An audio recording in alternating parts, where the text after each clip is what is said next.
once you have put in the work to better understand concepts like universal oneness, or understanding that there's a difference between your identity and your inner self, the I that sits within you, and we can talk about that as well as doing things for excellence but not for outcomes, there's a fundamental shift that does happen in your own emotional state as you traverse through the interactional relationships and through interactions through the rest of your life. It's how you engage with the world, interactions with those around you, or even the things in this material world, that then as you're consuming and it goes to your mind, that's where you have sukha and dukkha, which is the pleasant association or the unpleasant association. Not taking a second to respond, and we have over-indexed on the react. Of course, we're building a more harmonious world, and that we are trying to see the other person's side, or that we're trying to operate with compassion and love.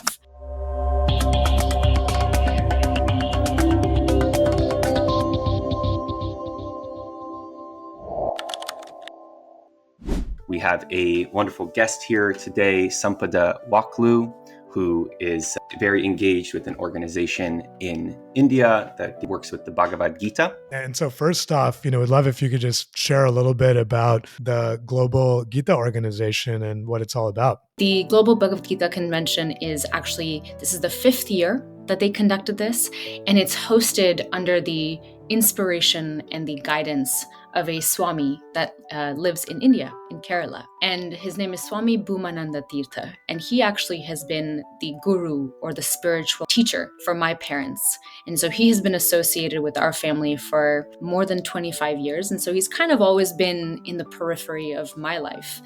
But it was through kind of my research and my deepened sort of sense of curiosity and commitment to really trying to understand mental harmony and really the learnings that come from the scriptures, so that I could really selfishly use them for my own life coming out of the pandemic. It was that really took me deeper into rekindling my relationship with the ashram, with Swamiji, and through conversation and through a deepened sense of understanding, it was that then I was presented the opportunity to host this convention. What is the Gita about? For those that are unfamiliar, what's just a brief summary of the story and the type of wisdom that comes from the Gita? The Bhagavad Gita actually, Gabe, for our listeners that may not be familiar with it, is an episode that comes from the larger text, which is called the Mahabharata. The Mahabharata is one of 2 epics that India is famous for, one being the Ramayana and one being the Mahabharata. The Bhagavad Gita specifically is a dialogue. It takes place on the battlefield of Kurukshetra, and it's a conversation that happens between Prince Arjuna, who is the greatest warrior of his time, and Krishna, who is the avatar of the Hindu deity Vishnu, who really serves as his charioteer, but also his spiritual teacher in the moment. But I'm curious if you could characterize the type of wisdom that comes from that dialogue. The larger scene here, what the main concepts of the Bhagavad Gita are, and they truly are a lot of things that take time and persistence to figure out and really digest. But what's happening is that Arjuna, who I mentioned, is the warrior. He is truly the best of his kind. He is an incredible fighter, incredible warrior. But he is going to war with another part of his family, this place of trying to understand, why is it that we feel this crippling sense of self-doubt? How do we think about responsibility and duty? How do we think about our actions when it comes to outcomes, and even if that outcome is to cause pain? And so it's truly a very remarkable conversation. And one of the things that I often get asked at this point is, if this is happening on a battlefield, if this is about a warrior, how is it then that this is applicable to us? Immediately, I'm checked out because I'm working at a tech startup, and you know what? This is actually really isn't, this isn't relatable. But the beauty about this is that all of life is interactional. What was it that personally compelled you and made you feel that this story with its insights has personal significance for me, and it's something that matters to me so much that I want to work on it? I think there's one part of it which has been setting the intention and committing from a time and mind space perspective in pursuing certain ideas and being curious. But I will say that certain opportunities have come just as a result of some of those interactions.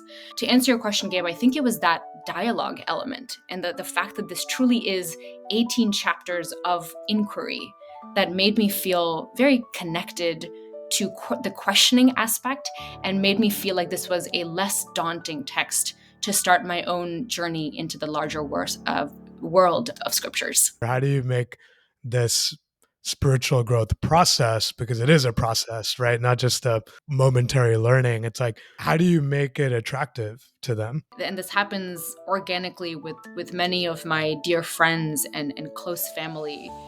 Oftentimes, and I'm sure, Gabe, with you and with Rahul as well, people that you speak to may call you up and say, I can't believe this person said this thing to me. Or, oh, I can't imagine that she did that. Or, just interactional things that cause an individual to feel some type of way.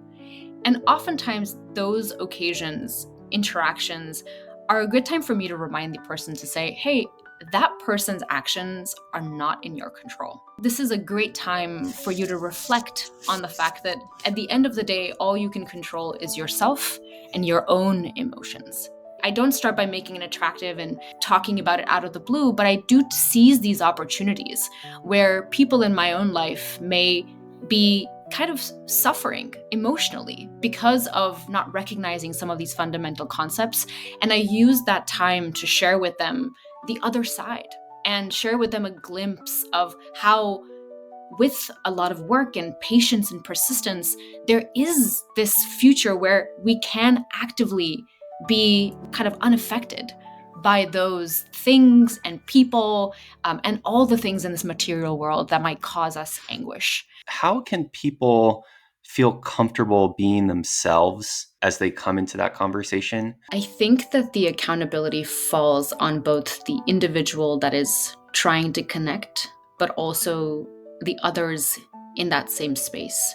I don't think that it falls only on one individual to, create that space. I think it's important that everyone who is either using a forum or even, today's podcast is a wonderful example where there is an intention and a space of a safe space that allows everyone to be vulnerable without judgment. I think it's a matter of finding a safe space, importance on the safe word, where you are allowed to be fully yourself.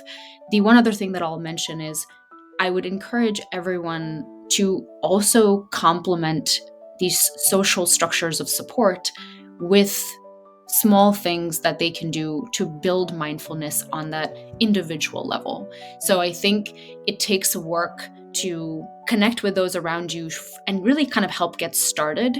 But once you have embarked on that journey, in my opinion, it must be complemented with additional work that you're doing on yourself.